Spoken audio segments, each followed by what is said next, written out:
Previously on Secrets, Crimes, and Audiotape. Well, sure, there are things you do that annoy me, like any relationship. I mean, you can be annoying, but I don't think that's what this is. How am I annoying? Oh, I don't know, in a general type of way, annoying. From Wondery, this is Secrets, Crimes, and Audiotape, an audio drama told week after week. I'm David Reinstrom. What's your secret? Mine is that fashion commentator Simon Doonan is my nemesis. He knows what he did. Franny's was that she took melatonin to fall asleep. But that wasn't her only secret. This is part 2 of A Beautiful Spell, a comedy by Greg Caleres, starring Bodhi and Jenna Elfman. If you're joining us for the first time, gentle listener, might I recommend you go back and listen to part 1, just behind this episode in your podcast feed. You got it? Awesome. This episode contains adult themes and strong language, so if you're listening with kids, maybe don't. Or do, but don't say I didn't warn you. And now, part 2 of A Beautiful Spell, right here on Secrets, Crimes, and Audiotape. Jim, we can't sleep forever. But in the morning, it'll be fine. In the morning, we'll do what we normally do, our routine. Tomorrow's Tuesday, right? So it's my turn to wake Jack up and get him ready for school. I'll get him dressed while you shower, and then I'll go to the kitchen and start the coffee. I'll make him breakfast. Yeah, and then I'll come in and let you get ready. Yes. And then I'll have some toast and coffee and let him watch a little TV while I review my lesson and then take him to school on my way to work. I'll call you at 12:30. On my lunch break, just to say hi, see how things are going. You'll say the kids are driving me crazy or something to that effect. You'll say, remind me why I do this shit again. You see? Yeah. You see what happens? Yeah. See, we're just thinking too much. Shit, I mean, you could think yourself out of anything, but if we just stop thinking, right? If we just stop thinking, we'll fall right back in our love. routine. Right, well. Yeah, oh, wait. Fran, where are you going? Bathroom, hold on.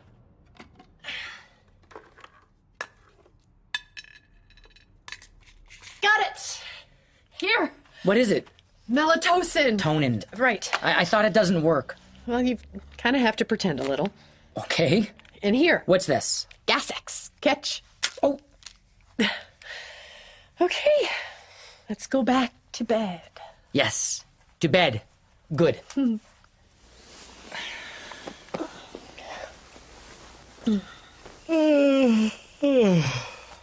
So, big day tomorrow? Well, the usual, You? Field trip to the aquarium. Oh, that should be fun. Kids should enjoy that. Yeah, it's gonna be crazy. 2 teachers, 25 kids. They should issue leashes. I tried. The principal had a problem with it. Well, good night, sweetie. Good night, honey.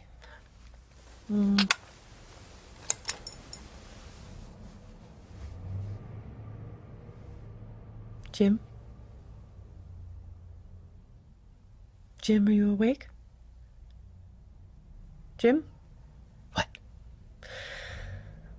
What if it doesn't work?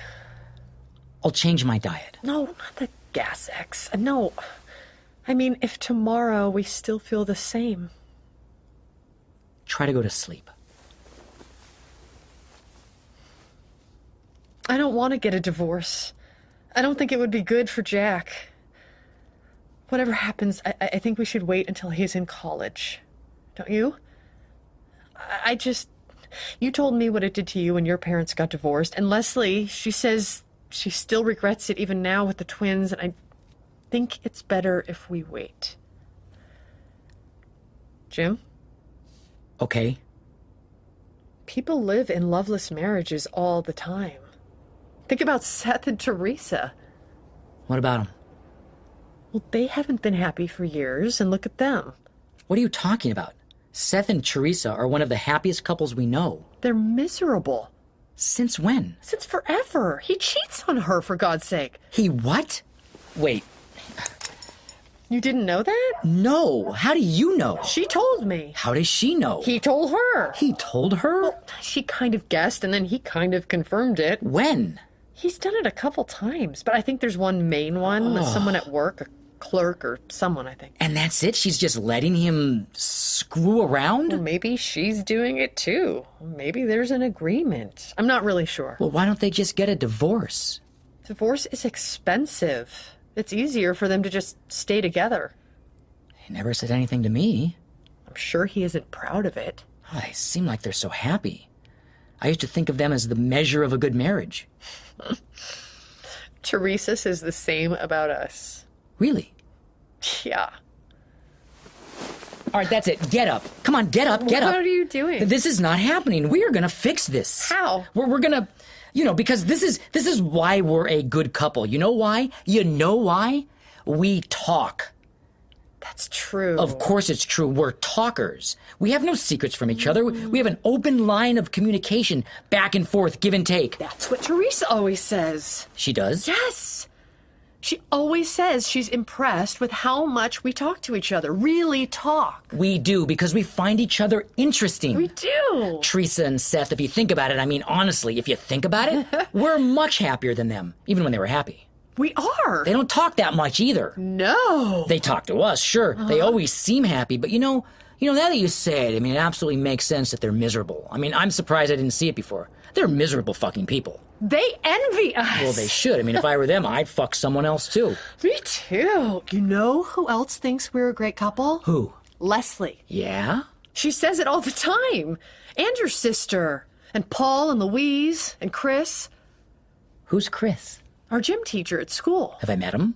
No, but he can tell from conversations we've had. He's always saying how jealous he is of our relationship. Really? What does he say? Yeah, he said, I wish I had a relationship like yours. You guys seem so perfectly suited. Perfectly suited. That's a great way of saying it. Isn't it? He also said if his marriage was like ours, he never would have considered suicide. He tried to kill himself? Yes, but he's a really good gym teacher. Well, this is my point. I mean, we're all having these feelings, right? These unfamiliar, terrifying thoughts. But look at what we're doing. We're talking about them. Yes, back and take. Give and forth. It's the cornerstone of a good relationship. And, and I think sometimes we get so wrapped up in our lives, our fucking lives, that we forget that. I said it. I said you're the only person I can talk to. And you're the only person I can talk to. I mean, aside from Seth, but, fuck that asshole. Cheating prick.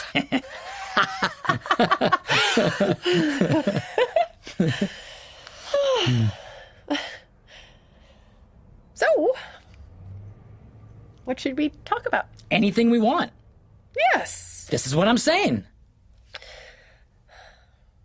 Jack. Jack. God, I love Jack. Oh, me too. He is amazing. We made him. We did. I mean, it's hard to imagine we made him. We did. Well, you did. You helped. But you did the hard work. Raising him is the hard work, and we both do that. Did we ever do that soccer thing? Yep. Signed him up last week. Starts on Wednesday. Great. How much? $300. For just the summer? It's one of the cheapest in the city. Jesus. Are you sure? You're welcome to look for yourself, but that was the best deal I found. There's 6, for Christ's sake. It's not even soccer at this point. They're just chasing a ball around for 20 minutes. Well, I don't know what you want me to do. Well, did you check with the Parks and Rec? Yes, Jim, I'm not an idiot. Okay, it just seems like a lot. Well, it's New York.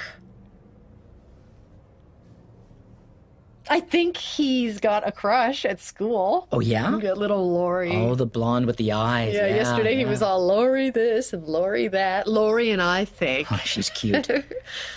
Her mom is a bitch, though. Really? Total bitch. She's going to grow up just like her, too. You can tell. Okay, we talk about things other than Jack, right?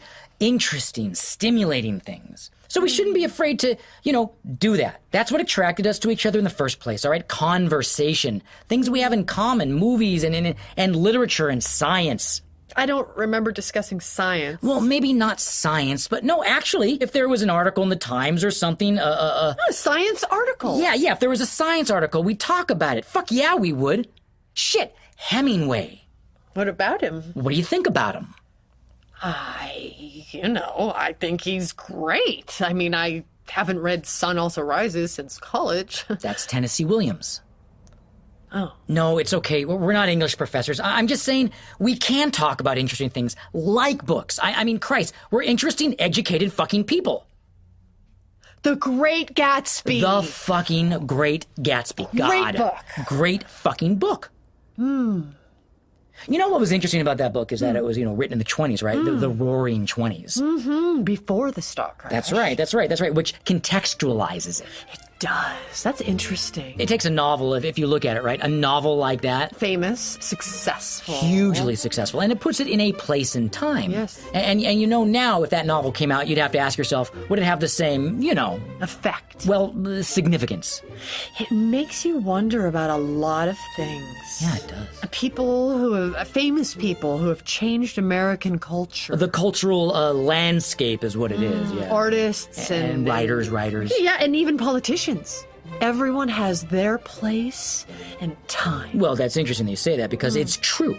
And you'd have to say then, what came first, the chicken or the egg? Did the person make his time or did the time make the person? Or was it a combination of the two? That's a good point. Jim. Don't panic. I don't know what we're talking about. No, we're thinking too much. I don't think I've read any Hemingway. It's okay. We're just trying too hard. That's all. We're forcing it. We need to just let it happen. Let me think, all right? Just let me think for a second here. I was thinking the other day about pedophiles. Current events. Good. No. I was thinking about them because they don't choose to be pedophiles. It's like a curse, an evil spell. They probably live a private torture every day for craving the one thing that makes them happy, and they pray every night that tomorrow that craving will just go away. So you mean... Maybe it has nothing to do with us. Maybe the things that we want are beyond our control, even if we want them. I'm still confused by the pedophile comparison. What if we've been under a spell, some mysterious, wonderful spell for the last 12 years and now it's worn off? What if there was never a reason we got along? It's not because we both like movies or read books or because we enjoy cooking or how we both had parents who were functional alcoholics. What if it's just a random mixture of chemicals and what are they called? Pheromones. Products of a specific place and time. You mean because pedophiles... Forget the pedophile thing as a bad example. I'm saying, what if love is just part of some evolutionary smokescreen that makes people stay together until they've procreated? What? No, listen, because hear me out, people. Okay, generally, people don't, evolutionarily speaking, people don't have to stay together once they've had children, evolutionarily speaking. Well, if that were true, then this would have happened right after Jack was born. No, because nature, right? Nature would want us to have more kids. Nature would want us to continue to reproduce over and over. That's what nature wants, to populate the world. Why? Because that's evolution, survival, and maybe now nature has given up on us. It said, well, these people are done. They're not going to have another kid. We can take the spell off now. What if love is just an illusion exuded from the trees and the grass and the air, and it wears off the moment it doesn't need us anymore? You're saying we had no choice in the matter? That our love is just random? That's bullshit. We didn't choose to fall out of love. I chose you, okay? My brain and my heart got together. They weighed the pros and cons. My personality and yours, they processed the information and they said, yes, this is the one. I want this person. I wasn't powerless. I wasn't drugged by a fucking sapling. I wanted, and I pursued. Don't you dare take that away from me. You heard him. We're perfectly suited. We complement each other. I'm the pragmatic one. And you're the spontaneous one. That's not random. That's chemistry. I get upset at the stupidest things. You comfort me. I take things too seriously and you tell me to chill the fuck out. If it wasn't for you, I'd keep forgetting I'm allergic to cardamom. Cilantro. You like cardamom. Cilantro makes your feet itch. Right. And I always thought I was the one with the memory. I'm the one with the memory. You're the one with the natural instinct about people. That's true. I have a natural instinct about people. I don't know where it comes from. Your mother. Oh, yeah. I forgot. Jim, you're going to wake Jackie. Wait a second. I got it. Got what? Oh, Jesus. We'll have another child. Excuse me?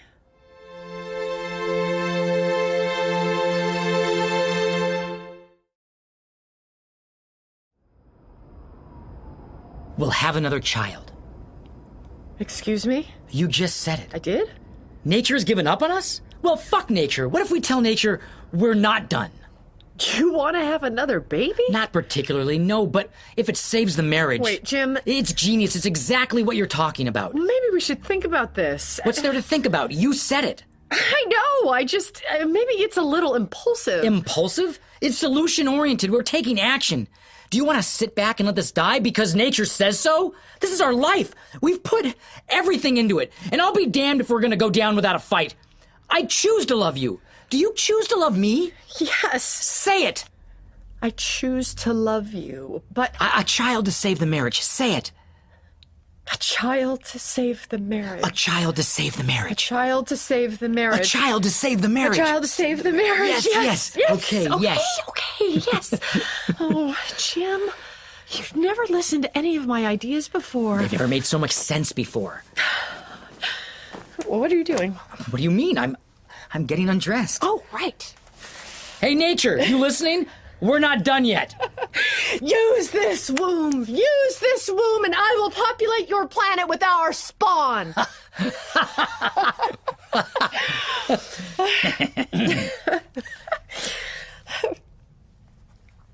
So, we should... Yeah, let's...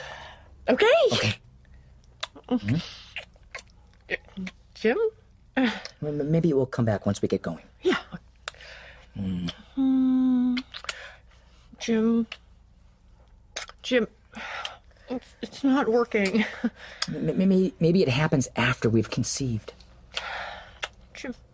Jim, wait. What if it doesn't? What if we have a loveless child and we resent this child because we had him without love, and it grows up in a loveless house and we call it names and make fun of it behind its back? Why would we make fun of it behind its back? I don't know if it has a big head or if it's really fat. We're not going to make fun of it. What if it's one of those kids who has to wear a helmet? Why would it wear a helmet? Because he keeps banging his gargantuan head on door jambs. All right, calm down. We're not going to hate our child. Even if we don't love each other, we will love him. Because that love is unconditional. You can't fall out of love with your own child, even if it's fat. Would you not love Jack if he were fat? Of course not. I mean, I'd prefer, for health reasons, he be thin. No, definitely. That's why I think getting him into soccer now is smart. Well, I agree. And I really did look, and that was the cheapest one. I believe you. Maybe you could, just to get things started. You mean, yeah, sure. Yeah. Sure. Do you want to stand? No, I could stand or... Sure. Okay. Let me just...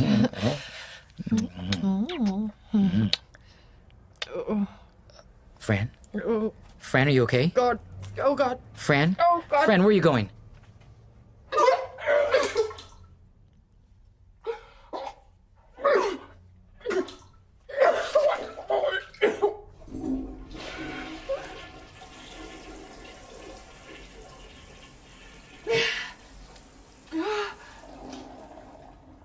It's not you. Maybe I can't anymore. What do you mean? Maybe nature knows I'm too old to have children. How would nature know? Because it's nature. I mean, what if that's what happened last night? Before going to bed, what if my eggs expired? Or your seed became stale? My seed is not stale. Oh, but my eggs could have expired? No one has said anything about your eggs. I don't want to end up like Seth and Teresa. We won't. Jim, the spell is gone. We can't even remember what we used to talk about. All right. Let's just calm down. God, I used to be so hot for you. I did. I used to think about you at work. I couldn't concentrate. And you used to paw at me nonstop, remember? It was even annoying at times, but I loved it. That desire. God, it made me feel so... Powerful. They say when the sex goes, everything goes. They do. It's true. I've heard them say that. They say it all the time. I read it or saw it somewhere. Maybe this is what they mean. No, you know what? All right, come on. Jim. What? I can't put it in my mouth. I know. Okay, just look. Maybe there's something else, okay? Something you've always wanted to try. What? What is that? Is that a shrug? I don't know. I can't think of anything. Okay, well, let's think about this rationally, okay? Now, we both agree that you can't fall out of love overnight, right? But we'll admit we've been together for a long time. We've gotten comfortable. And in that comfort, we've gotten a little boring, maybe, right? A little complacent in our sex life. So let's try to make it more interesting. How? I don't know, you're the creative one. I just threw up from looking at your dick. Okay, all right, look, here. What are you doing? Just trust me. Okay, here. Oh, just here. Get on the bed. Okay. All right. Now. Okay. No, lay on your stomach. We've done that one. Let's try something. Okay. I saw this once on a show. So I think. No. Wait. Okay. No. Wait. How about yeah. And then. Maybe if I. Hold on. Hold on. This is not. Ow! Sorry. Just Scooter. Wait. Both. Oh. Yeah. Yeah. No. Ow! Oh. Did you just? Sorry, that was okay. Well, here, put, and then just hold on a second. Jim. Hold. All the blood is rushing to my head. Okay. Let's think about this rationally. Would you please stop saying that? Sorry. Okay. Okay, here. Yeah. All right. How about this? Oh, interesting. Yeah, you like that? Yeah, and then? Okay, this is good. Okay. Is that hot? Yeah. Right? Okay, but our parts can't really touch from this angle. Okay, this is stupid.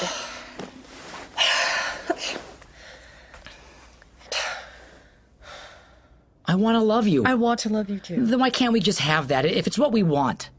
I think it's like the pedophile thing. I don't understand what that is. Okay, I really don't. Forget it. No one else knows me like you do. Do you realize that? No one. We know each other's secrets. We have no secrets. You keep me grounded. Jesus Christ. I mean, we complete each other. We understand each other. We cook for each other. We comfort each other. We finish each other's... What? You know? No. What? You know. No, I don't know. I finish each other's what? I never questioned it, not once. I saw you that night, and I've never looked back. When I proposed to you, there wasn't a doubt in my head. Some people, I know they get cold feet. They think, forever. Not once did that frighten me. In fact, it didn't even occur to me. I don't know who I am without you. I haven't considered it. What does food taste like without you in my life? I don't know. Was that you or me? Then we won't be us. What do you mean? We'll be two totally different people. You mean... They say it all the time, couples. They try to bring variety into their marriage by being other people. Role-playing. Role-playing? Right. I'll be someone and you'll be someone. We'll pretend. They do say that. I've heard it too. Oh, they say it all the time. I've read it or I've seen it. It could be fun. Well, do we have to, act? I don't know, I guess. I mean, a little. But what do we do? I don't know. Think of a situation. Pick people to be. And then we have sex with those people. Yeah. But I call we can't be people we know. You mean I would ask you to be Leslie or something? Yes, like that. Yeah, no, definitely. Okay, so how do we begin? Fran? Why did you say that? Leslie. What was that? Well, it was just an example. Well, it was pretty quick. We shouldn't be people we know. You mean like Leslie? I mean, you had that example pretty handy. I don't want you to be Leslie. Do you want Leslie to be Leslie? Yes. No. I mean, I don't want to pretend to have sex with Leslie. You've always had a little thing for her. No. You told me she was What, attractive. for Leslie? No, she is attractive. I don't want to sleep with her. You said she has great legs. You said she has great legs. I agreed. Look, it was the first name that popped into my head. I could have just as easily said Teresa. Well, I could have just as easily said Chris, but I didn't. Chris, the gym teacher? I could have. Where did that come from? Just an example. But we talked about Leslie in this context. There's a reference for it. I mentioned him earlier. Are you attracted to him? No, I'm just making a point. But there was no context for it. There was no context for you fucking my best friend. I don't want to fuck her. All right, we're getting off track. Fine. First, do you believe me that I don't want to sleep with Leslie? Yes. Good. Aren't you gonna say the same thing? About Leslie? About the gym teacher. Ask me if I believe you don't want to sleep with him. Fine. Do you believe I don't want to sleep with him? Not really. I don't, okay? He's the gym teacher, and he's suicidal. Fine, good. I believe you, incidentally. So, role-playing. How does it work? You just heard part 2 of A Beautiful Spell right here on Secrets, Crimes, and Audiotape. But the fun isn't over. Stay tuned for scenes from the next episode of A Beautiful Spell. Hello. I have an appointment to see a claims adjuster. To adjust my claims. Why are you talking like that? If we made you laugh today, tell your friends about the show and give us one of those tasty iTunes ratings and help us spread the word. Most people don't know what an audio drama is. Also, we're curious about you, so please complete a small survey at wondery.com/survey. Hi, I have an appointment with... Well, be nice, though. Jim. What? Secrets, Crimes, and Audiotape wants to hear from you. Please send us an email to secrets@wondery.com or tweet at us forever at secretscrimes or at Wondery Media. Hi, I have an appointment with a claims adjuster. Wait, so I'm confused. When do we have sex? A huge thank you to our sponsors for making it possible to deliver high-quality audio drama for free to our listeners. If you'd like to show your appreciation, please always remember to enter the complete URL and the promo code SECRETS. In the very unlikely chance you forgot who our sponsors are, you will find them in our episode notes. In line with our charter to bring you stories of crime, love, mystery, and conspiracy, A Beautiful Spell was written by Greg Caleris and directed by Martin Jarvis for Jarvis and Ayers Productions. Fran was played by Jenna Elfman, and Jim by Bodie Elfman. Editing by Mark Holden. The theme song was composed by Mark Hadley. Executive producers Jeffrey Glazer and Hernan Lopez for Wondery. This is Secrets, Crimes, and Audiotape. What's your secret?